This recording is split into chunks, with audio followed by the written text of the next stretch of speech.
balikan na natin ang New All Pinoy Alternative Music. New All Pinoy Alternative Music. Only here on V81 Radio, South Manila.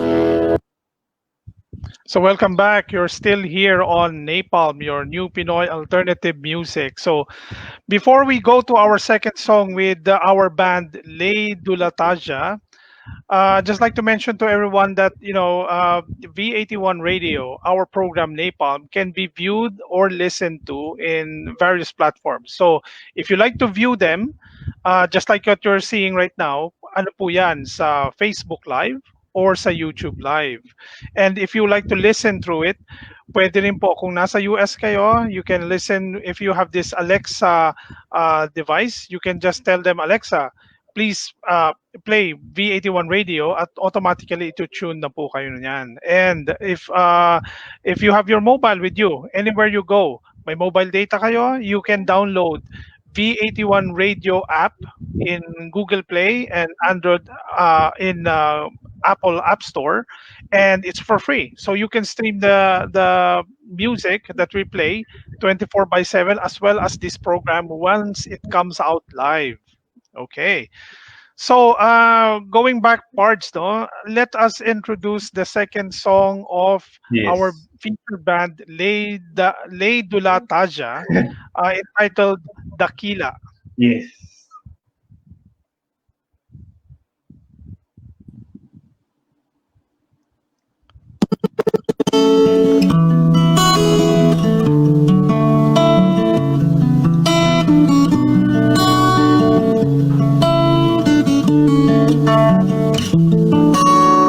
Tayo ay isang bansang malaya, mayaman at makulay ang kultura, may abong ang kasaysayang minana, marilag na bayang pinagpala.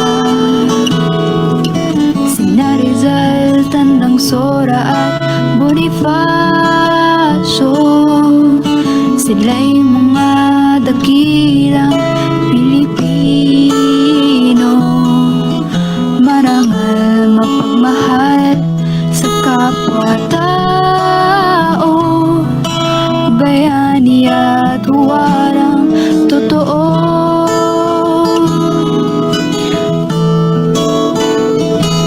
Pagyamanin ng mga gintong pumana, di sa buhay ang mga dakilang halimbawa. Ang wasto ay pakita sa mga bata, kung may mayaman o dukha, kaya mong maging isang dakila.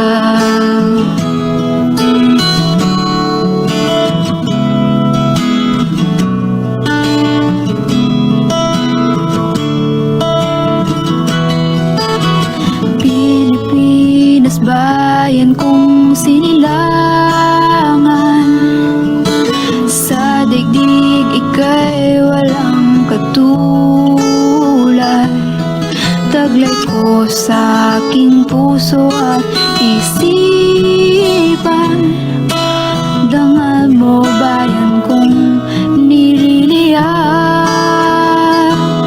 Pagyamanin ng mga gintong pamana, di sa buhay ang mga dakilang halimbawa.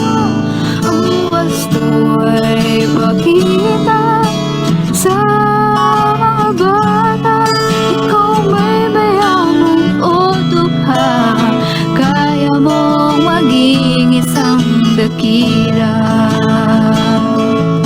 Ano man ang iyong gawain o hanap buhay, maging marangal at mapagkahusay. Mga katutubong aral ang ating patnubay, butihing batal ang ating gabay.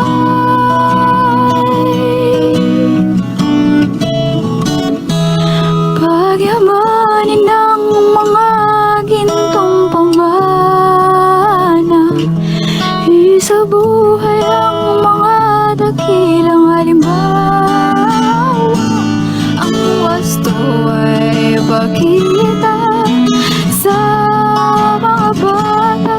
Ikaw may mayaman o dukha, kaya mong maging isang dakila.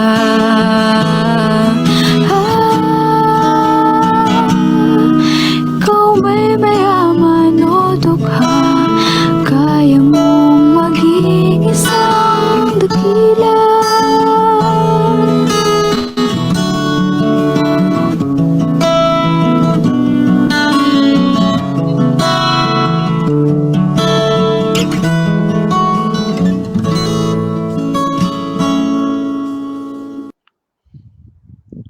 Wow, that song is pretty nice. So I think we have to bring out our featured band for the week to explain to us that is, what's the story behind that that beautiful song Dakila.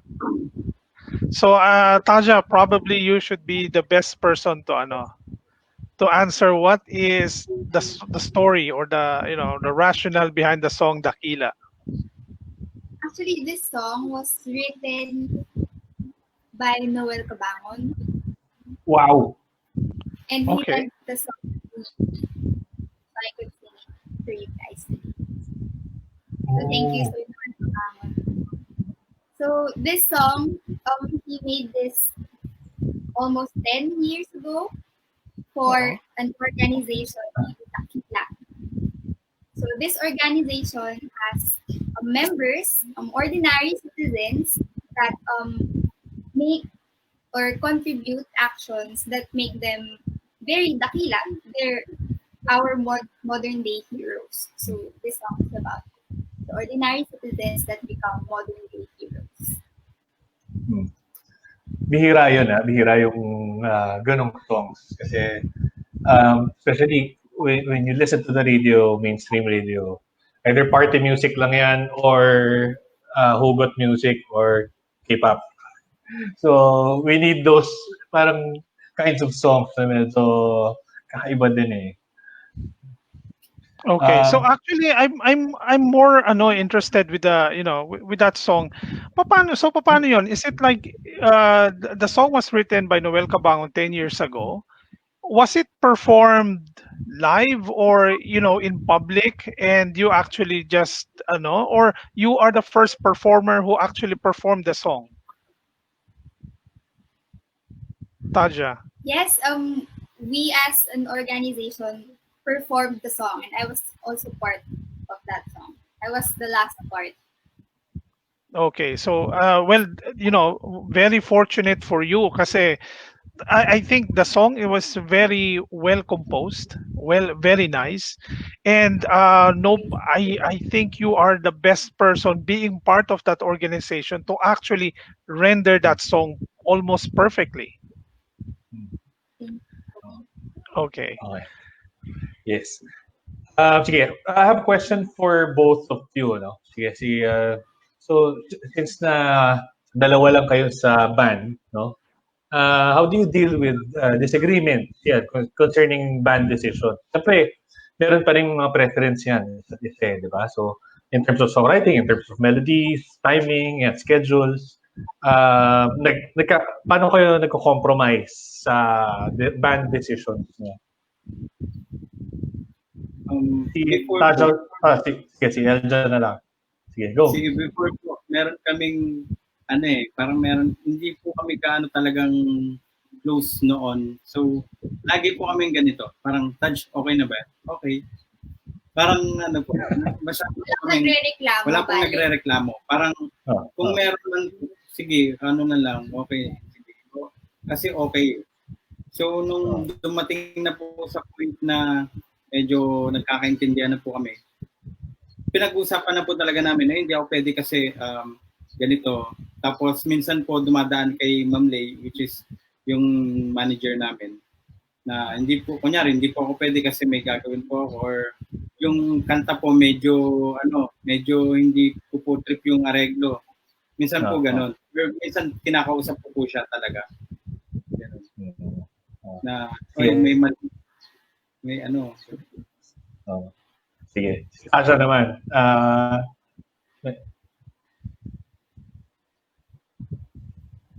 Ako po, kung meron po akong kailangan ipa-adjust or papalitan, pinapaulit ko na lang. Sabihin ko, tara, ulitin natin yung kanta, try natin ganito naman. Or try natin bilisan, or siguro ibang areglo. Tapos nahanap lang po na. Napansin ko kanina, sa unang song, parang may, hindi ko alam synthesizer siguro yun, or keyboard? Specialist niyo ba yun? Or ikaw din gumagawa ng pag-recording? Eljan, ikaw din. Ako talaga ang balak na gawin niya. Okay. Parang tapos may kasi pinag-aaralan ng application ngayon. Tapos hindi ko nare-record. Tapos singitan ko nga ng ganito. Hindi ko na po ma-undo.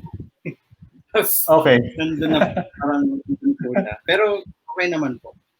Pero when it comes to live, gumagamit ba kayo ng parang sequencer para kumbaga extra So, iba din kasi yung dating pagka live acoustic Mas intimate Yeah, sige. Charlie, do you have any questions or proceed na tayo sa third song?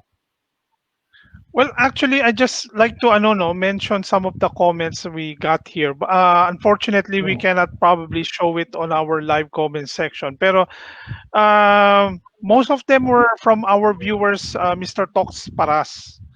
Suwabe daw ang boses ni Taj at kung yung gitara ni Eljan, basang-basa pati yung paglipat ng mga chords. So magaling daw. Yon. Okay, so I think we for our third song, I think there would be a live performance by Taja and Eljan for the third song, no? Hindi siya yung usual na natin na MP3 na pinalalabas with a picture cover of them. So this would be their third song is entitled Tila. That will be performed by Taja Jimenez and Elijan Rivero of Leidulataja. All right.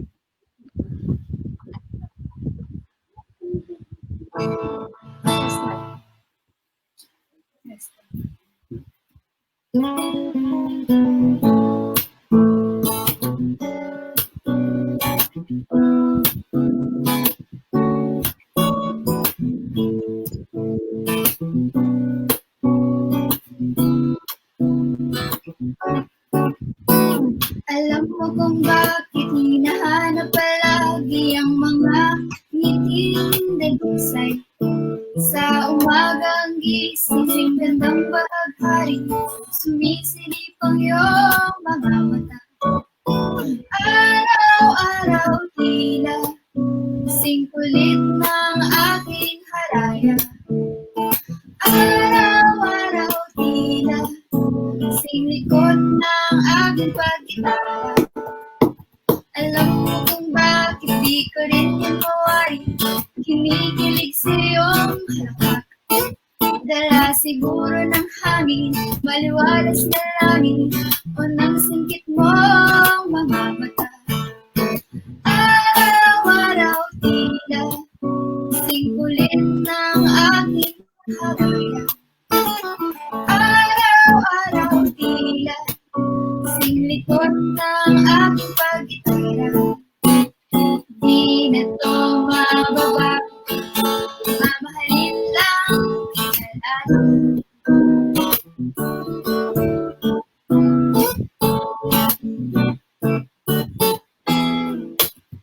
Habang buhay kong baby, sa piling ni ate, minamahal kita. Tila,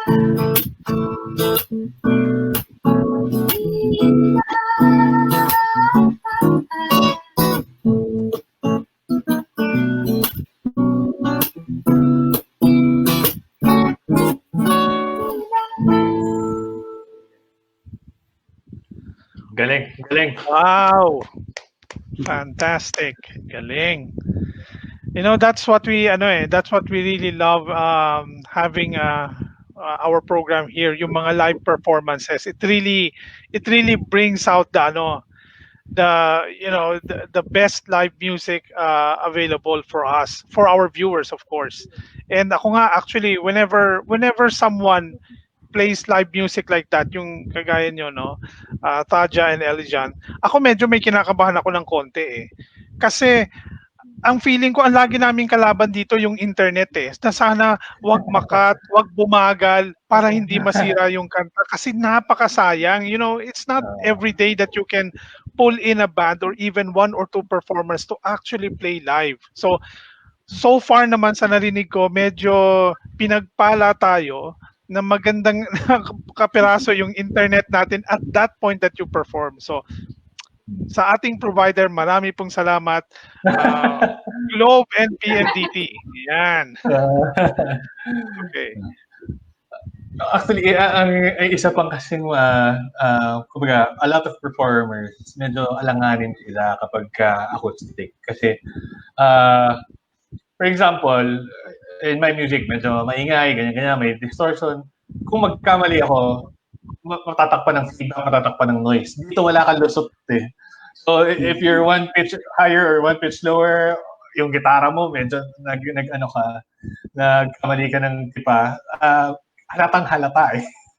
So yun, iba, bilib ako dito sa dalawang to. Ibang klase. Okay, so I think the obvious question, what is the story, or what is the meaning of that song Tila for Taja? Si Tila po, kapatid ko po siya. Siya po yung bunso ko pong kapatid. Okay. Ang agwat So- po kasi natin, 11, 12 years. Wow. Sobrang bata po talaga siya. Okay. So that song pala is lovely, dedicated to your younger sibling, no? Si Tila. Oh. So, ilan na siya? Ilang taon na siya ngayon? Ngayon siya ay 10. 10. 10 years. Okay. Okay. Ayan. Sige. So, another question siguro, yan, despite your busy schedules, paano niyo binabalanse yan? Kasi, syempre, you might have other things to worry about, like work, ayan, or other schedules, businesses, siguro, ganyan, office. Ayan. What do you do pala, Taja? Anong, outside music, what do you do? Outside of performing together. Yes, no. Oh. I actually teach preschool. Wow. Okay. Teacher, yes. Oh. So, preschool, medyo mahabang pasensya nito in terms of sa kids. Oh. Si Elja naman, outside music, anong mga pinagkakaabalahan mo? May business po. And then, nasa po may konting business. And then, yun, music pa rin talaga eh. So, business, baka gusto mo i-promote dito yung business mo para makatulong. Ano ba yung business mo, Eljan? pwede po ba yun? Ano po siya networking something? Networking. Charlie, ano ba yun? Pwede ba? Pwede ba yun? Probably, hindi natin na i-prepare next time, this time niya yung poster. Pero we have our announcements on board later na we're featuring a lot of the businesses that are related to this band, Leidulataja. And we will show them, and I think bibigyan natin sila ng airplay, ng opportunity Time. to explain Later. Exactly. Sige. I think meron pa tayong one final question for them. Sige. So, yeah. Charlie. Okay, sige. Ako na lang magtatanong. So, you mentioned kanina, 'di ba, yung hindi naman madaling mag-form ng band, especially kung medyo hindi kayo related pa from the very start.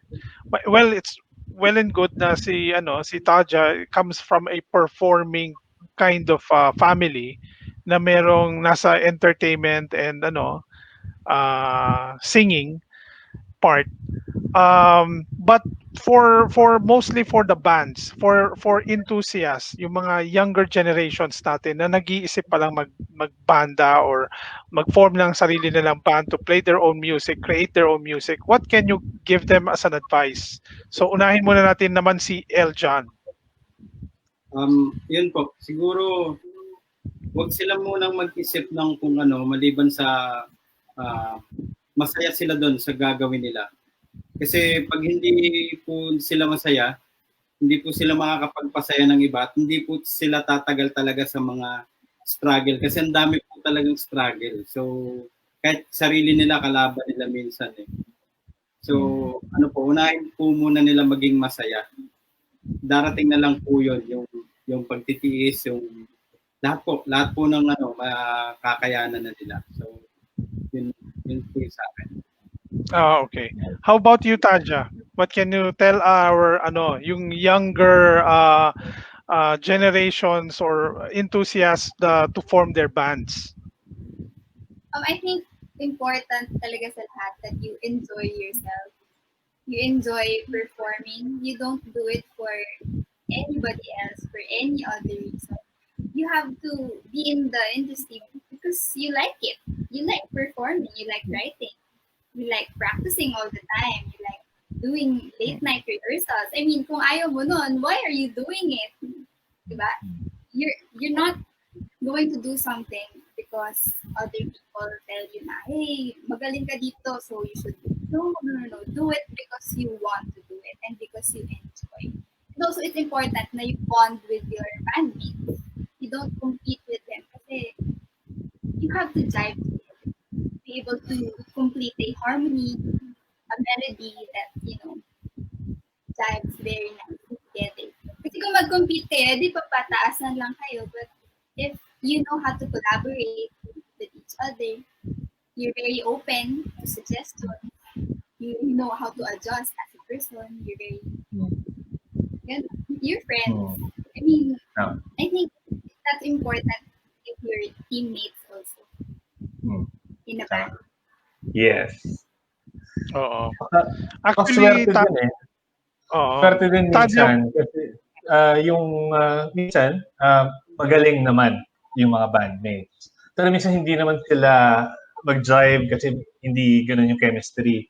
So, minsan, swerte din na makahanap ka ng gusto mo, parehong magaling, and then may chemistry kayo. Yan, bihira din yun. Oo, actually Taja, when if you've watched our previous episode 7, na namin yan eh. Actually na dwell on topic namin sa What the Fact yun, yung story ng The Beatles. Yung si Paul McCartney at si John Lennon, nagko-compete sila. They're both songwriters and composers. May kanya-kanya silang yung style, of course, and it was evident kaya sa dami na, when you look at the Beatles archive, ang daming number 1 top 10 songs, sobrang dami, tapos iba-iba yung mix nila dahil dalawa ang songwriter nila in a 4-man band. Although hindi ito yung sinasabing competition na pangit, yung negative, they're competing with, they're trying to outdo each other na medyo gusto nila mas maganda isa. Hindi siya yung competition na medyo negative yung So, okay naman. I mean, positive, para constructive yung nila, competition nila. Ibang klase. Okay, so I think before we end this segment of ours, we would like to show the third question of our trivia game. So our third question would be, how many members comprises Leidulataja band? Ayan, obvious na naman po ang answer. Pag yan hindi nyo pa na hulaan ng tama o nasagot ng tama yan, ewan ko na lang po, nakikita nyo naman sa screen, yung dalawang yon, di ba? Okay, so I think we will pause for a short break. And you're still here at NAPALM, your new Pinoy alternative music source. Magbabalik ang New All Pinoy Alternative Music. New All all Pinoy alternative music. Only here on V81 Radio, South Manila.